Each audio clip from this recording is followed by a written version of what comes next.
Before we begin, this video is sponsored by Raycon. Valentine's Day is here, and whether you're sharing the love with yourself or someone special, you cannot go wrong with a pair of Raycon everyday earbuds. My partner and I use these bad boys literally every single day, whether it be for commuting to work, or going to the gym, or playing video games, or cozying up after a long, stressful day where we both plug in and enjoy our independent downtime without fighting over sound control. My favorite feature is their 3 customizable sound profiles that allow me to switch to bass sound for high energy music like The Killers, or pure sound to enhance spoken word audio like Last Podcast on the Left, or balanced sound for a flavor of the two when watching movies or YouTube videos, or TikToks like my partner if you're into that sort of thing. Everyday earbuds come with optimized gel tips for the perfect in-ear fit to maximize comfort and prevent them from falling out, and like any serious love story, your Raycons are here for a good time and a long time, with 8 hours of playtime and a 32-hour battery life, providing excellent quality audio at only half the price of other premium audio brands. And hey, if you're not feeling the love from me, just check out their tens of thousands of 5-star reviews. Simply click the link in the description box below or go to buyraycon.com/Ryan to get 15% off your Raycon purchase plus free shipping.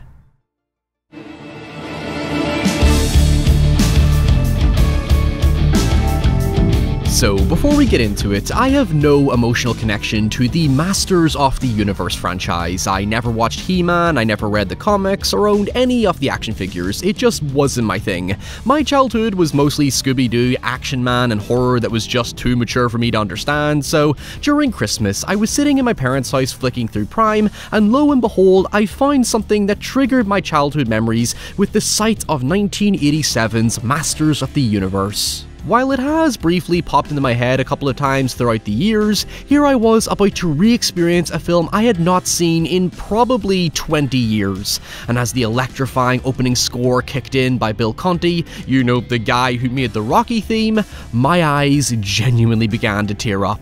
Look, I know I'm prone to being hyperbolic like everyone else on the internet, but goddamn did this music bring back a flood of memories. And so for the next while, I'm going to take you on the giddiest film journey I've been on in many years, because my passion for film had been dwindling recently, but holy shit did this silly film recapture why I love movies. While it probably helps, you don't need to have any prior He-Man knowledge to understand the general premise of Masters of the Universe. Like Star Wars, it begins in medias res on the planet of Eternia, where an evil, elusive dictator called Skeletor conquers Castle Grayskull and their divine sorceress to consume the ultimate power of the universe. However, his plans are temporarily thwarted when a warrior called He-Man and his sidekicks Man-in-Arms and his daughter Woman-in-Arms Teela save this leprechaun-looking dude called Gwildor, who reveals himself as a locksmith and the inventor of the Cosmic Key, which can summon portals anywhere in the universe. Gwildor explains that the key is in Skeletor's possession, prompting He-Man and his posse to successfully reclaim the key at Castle Grayskull following an ambush,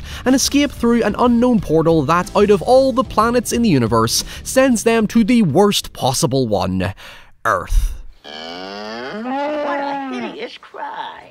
Now, I know folks are mostly here for the horror stuff, and we will be addressing a particularly nightmarish scene that as a kid scared the absolute bollocks out of me, but as an 80s hybrid genre piece that critically and commercially shat the bed, there is so much eccentricity to admire. Despite being a 90s kid, Masters of the Universe is peak 80s VHS. There's so much hype, color, camp grit, and Courtney Cox that, at times, the movie is a bit of a fever dream.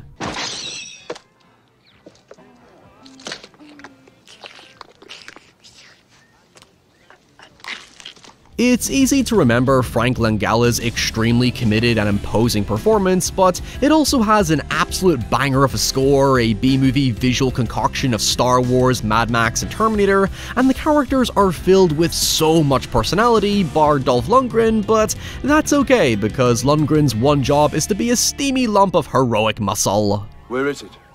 Kevin has it.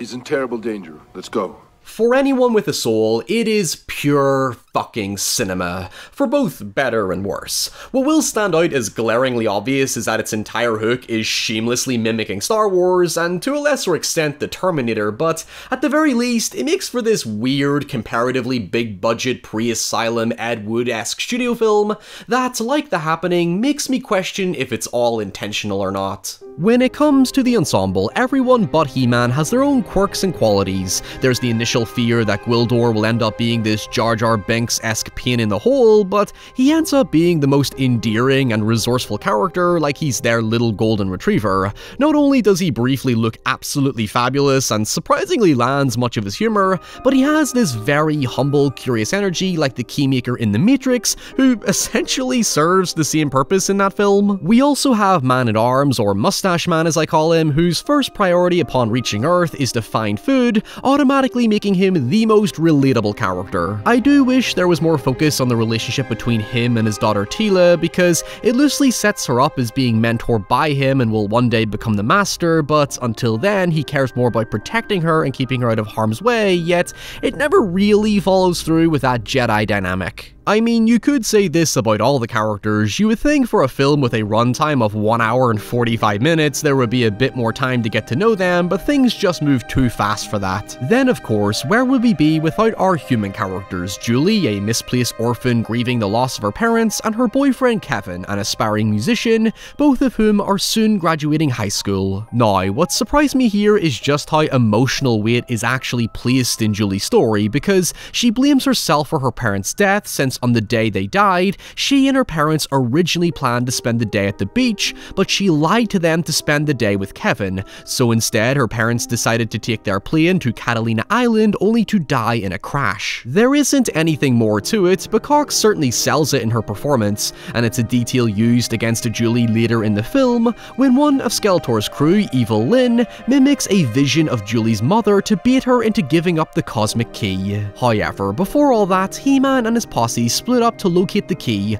only for Kevin to find it in the local cemetery and believes it to be some sort of Japanese synthesizer, and while firing out banger after banger, inadvertently signals the key's location to Skeletor. Listen to this! Oh, this is hot. Seriously, you cannot personify 80s American genre cinema better than this. Wannabe Marty McFly literally uses synthpop to summon cosmic warriors to pillage Earth. Specifically, California of all places. There's a lot of contemporary 80s pop culture reference throughout the film that it's clear they're having a lot of fun with their inspirations. They have the similar looking radar device from Aliens that came out the year before, there's another Back to the Future reference in the form of casting James Tolkien to play a similar kind of ballbuster, and then besides the heavy sword fights, there's a guy with what I think is an attempt at a Scottish accent called Blade that for some reason reminded me of Highlander, and looking into it, the dude actually did star in the Highlander series a few years later. Yeah, sure, it is simply derivative of other properties, but at the same time, I'm having a lot of fun, so I can overlook it. For the horror side that legitimately scared me as a kid, however, we have Skeletor's bounty hunters sent to locate the key. While Blade is the least threatening, you have these three hideous horsemen of the apocalypse, Beastman, Surid, and Krog, who, now that I think about it, looks like a critter. These guys arrive completely out of nowhere and beat some random guy to a bloody pulp to assert dominance, and I was left with tonal whiplash because it goes from Star Wars to basically Terminator, with Julie running away as these violent creatures pursue. What I actually think reinforces just how intense the entire scene is the fact that when He-Man eventually shows up, there is an overwhelming sense of relief. He just irradiates safety, and these creatures become the first tangible threat to him, but not before retreating, because in reality, they're actually not very good at their job. They return empty-handed to Skeletor, who sends a ballsy message by disintegrating the most grotesque serpent-looking one, who I thought was the scariest, leaving us with the Wicked Witch's distant cousin, who exudes a really intimidating presence in her own right. They quickly track down Kevin and force him to tell them the location of the key, and I honestly expected them to kill him. It's technically a kids movie, so it never goes that dark, but I think they have this effectively menacing presence to them that you really really could expect them to kill anyone at any point. Obviously, to those who've seen it, the big elephant in the room is Skeletor himself, who I think is especially domineering thanks to Langella's performance. He is a convincingly terrifying force, and I can understand if people don't like the fact that his facial prosthetics aren't more skeletal, but I kinda like the fact that he looks more like a monster than a skeleton. Anyway, all parties eventually collide when Kevin takes He-Man and his crew to a music store to obtain the key, after it's confiscated by the abrasive Detective Lubick, who I completely forgot existed. What is this, a circus act? Lubick serves no other purpose than pure raw antagonism like Dwayne Robinson in Die Hard. He's there to throw his weight around and you're just waiting for him to get his comeuppance. But really, by the end, you kinda like him because he's just in over his head until he finally accepts the bizarre reality of the situation, and his payoff to a plot about saving the galaxy which has nothing to do with him is that he indirectly ends up being part of the final battle, like Rudy Piper with a shotgun.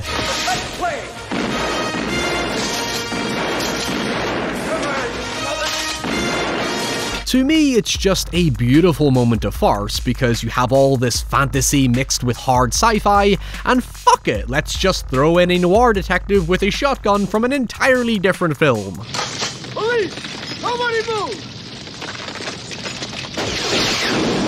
It all escalates to a siege fight in the music store, where Julie is eventually manipulated into giving Evil Lyn the key, prompting Skeletor and his entire army to arrive, and holy shit, I forgot there's hoverboards in this. Okay, so this is easily the most campiest scene in the entire film, but hey, if you're going to have He-Man regain the key, why not have him do it on a hoverboard? Looking at the entire plot from a distance, I'll admit it stretches itself too thin with the whole back and forth between who's in possession of the cosmic key, hence the lack of character development, but by this point, Skeletor forces He-Man to surrender to save his crew, who are left trapped on Earth with a broken key, while Skeletor's army escorts He-Man back to Eternia. While Julie is left severely incapacitated with a nasty poison wound after trying to warn He-Man of the ambush, Gwildor works with Kevin to recreate the various sound keys that, when sequenced together, can open the various portals, and when eventually summoned, Lubick returns to arrest them all, only to get dragged back to Castle Grayskull along with them. While this all happens, Skeletor attempts to make He-Man bow to his command while literally absorbing the sorceress life force to the point she looks like Skeletor herself, soon declaring himself the master of the universe, and thus is reborn into this impractical costume. As expected, the battle between good and evil ensues, with some of Skeletor's minions running for their lives, but what's so particularly unusual about the final battle is when He-Man obtains his sword, he and Skeletor engage in this sort of avant-garde final fight, only for He-Man to easily win when he destroys Skeletor's staff, thus losing his power, and then finally throwing him off a platform. Admittedly, compared to other scenes, it all does fall a bit flat, seeing as there's so much carnage throughout the film, and none of the goodbyes feel particularly impactful, seeing as these people only knew each other for literally one night. Lubick even decides to stay in Eternia as if he fucking earned his retirement, but he did nothing other than hold them back until he had no choice but to participate in battle. However, the one final twist I love about the ending is when Julie and Kevin return to Earth. Gwildor sends them back further to the day of Julie's parents' death, so she can prevent the accident from happening, thus living a happily ever after. However, telling her parents not to get on the plane because she has a bad feeling about it to prevent their untimely deaths is some Final Destination premonition shit, so we can only hope for the best if we're going down that route. Now, of course, there is this really confident after-credits stinger where Skeletor says he'll be back, but as we know, that never happened, which, despite my love for the film, is probably a good thing because now it will forever exist as this really weird cult anomaly. As always, thank you so much for watching and sticking around. I really appreciate it, especially for a topic that's a bit outside the realm of horror. Please leave your thoughts, comments, and requests below. Next week, we're going to be dealing with something a little bit more painful, specifically about a certain teddy bear. But until then, stay safe, stay away from what Kevin thought was a Japanese synthesizer, and I'll see you all very soon. Bye.